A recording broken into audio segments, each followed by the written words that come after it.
English Bible Nib Genesis chapter 19:21. The two angels arrived at Sodom in the evening, and Lot was sitting in the gateway of the city. When he saw them, he got up to meet them and bowed down with his face to the ground. "My lords," he said, "please turn aside to your servant's house. You can wash your feet and spend the night and then go on your way early in the morning." "No," they answered, "we will spend the night in the square." But he insisted so strongly that they did go with him and entered his house. He prepared a meal for them, baking bread without yeast, and they ate.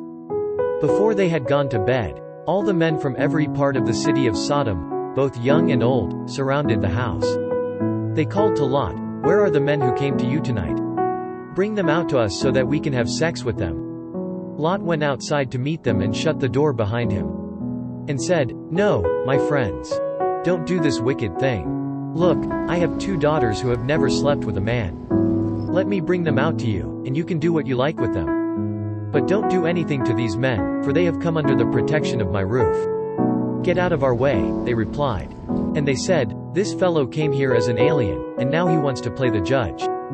We'll treat you worse than them." They kept bringing pressure on Lot and moved forward to break down the door. But the men inside reached out and pulled Lot back into the house and shut the door. Then they struck the men who were at the door of the house, young and old, with blindness so that they could not find the door. The 2 men said to Lot, "Do you have anyone else here? Sons-in-law, sons or daughters, or anyone else in the city who belongs to you? Get them out of here. Because we are going to destroy this place. The outcry to the Lord against its people is so great that he has sent us to destroy it." So Lot went out and spoke to his sons-in-law, who were pledged to marry his daughters. He said, "Hurry and get out of this place, because the Lord is about to destroy the city." But his sons-in-law thought he was joking. With the coming of dawn, the angels urged Lot, saying, "Hurry, take your wife and your 2 daughters who are here, or you will be swept away when the city is punished." When he hesitated, the men grasped his hand and the hands of his wife and of his 2 daughters, and led them safely out of the city, for the Lord was merciful to them.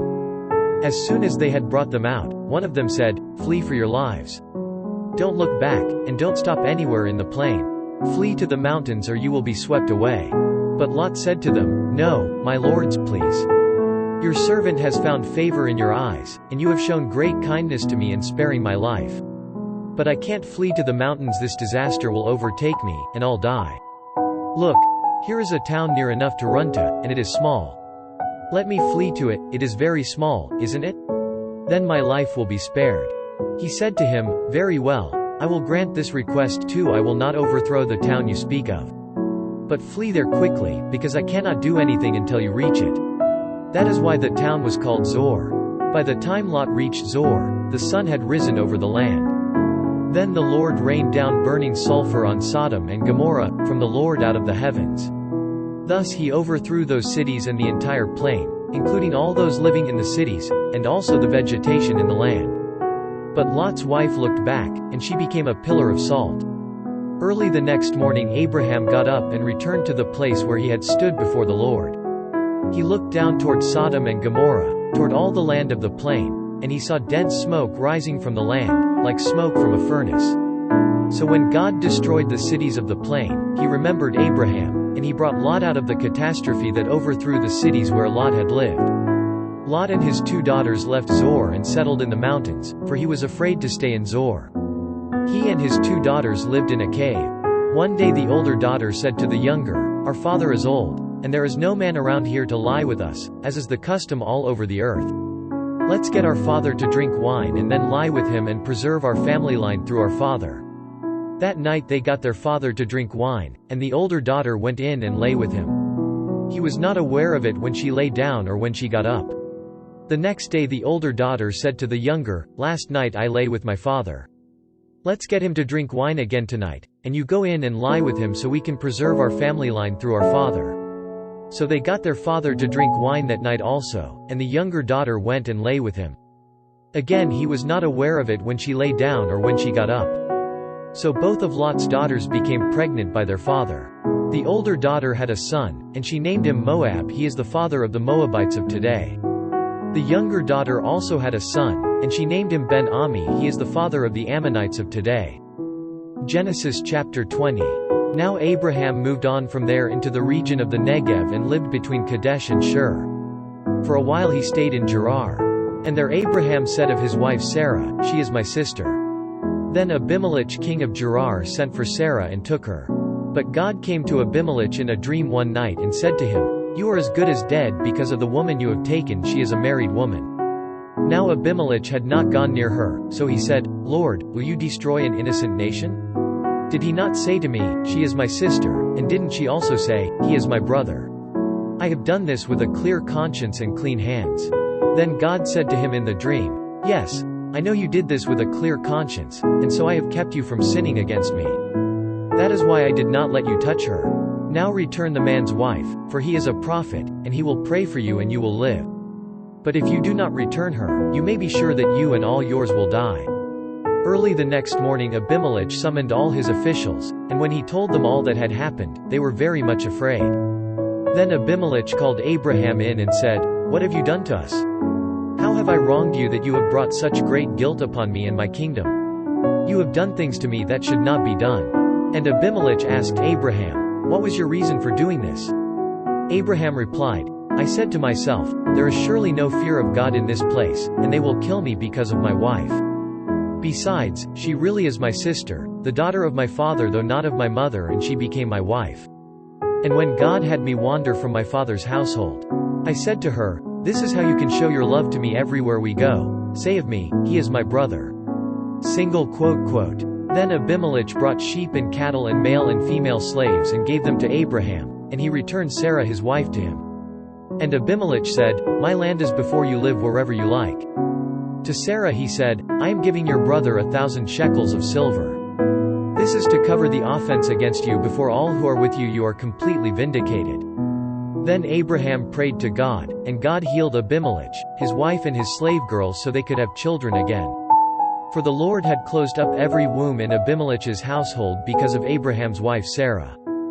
Genesis chapter 21. Now the Lord was gracious to Sarah as he had said, and the Lord did for Sarah what he had promised. Sarah became pregnant and bore a son to Abraham in his old age, at the very time God had promised him. Abraham gave the name Isaac to the son Sarah bore him. When his son Isaac was 8 days old, Abraham circumcised him, as God commanded him. Abraham was 100 years old when his son Isaac was born to him. Sarah said, "God has brought me laughter, and everyone who hears about this will laugh with me." And she added, "Who would have said to Abraham that Sarah would nurse children? Yet I have borne him a son in his old age."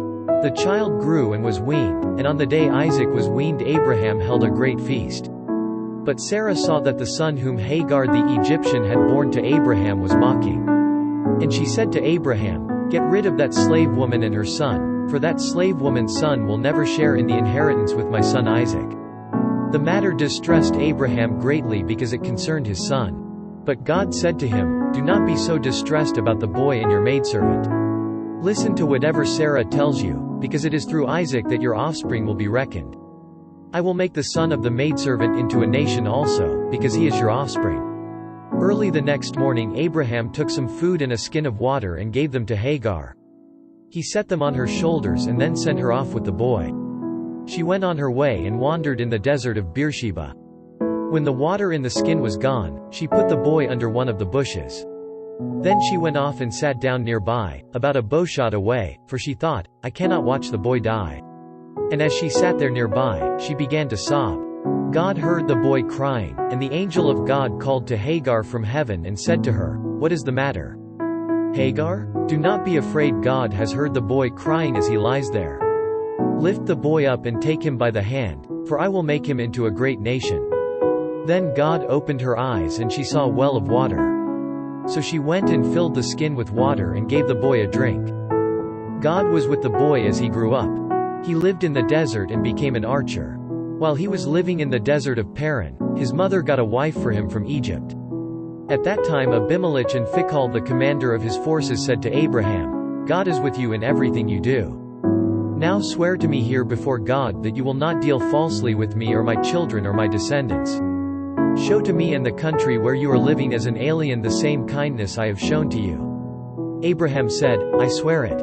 Then Abraham complained to Abimelech about a well of water that Abimelech's servants had seized. But Abimelech said, I don't know who has done this. You did not tell me, and I heard about it only today. So Abraham brought sheep and cattle and gave them to Abimelech, and the two men made a treaty. Abraham set apart 7 ewe lambs from the flock. And Abimelech asked Abraham, What is the meaning of these 7 ewe lambs you have set apart by themselves?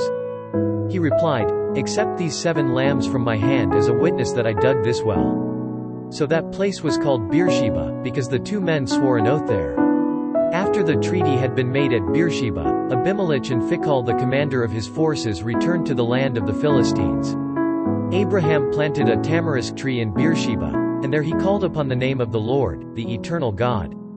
And Abraham stayed in the land of the Philistines for a long time. 구독, 좋아요, 알림 설정 꼭 부탁드립니다. 감사합니다.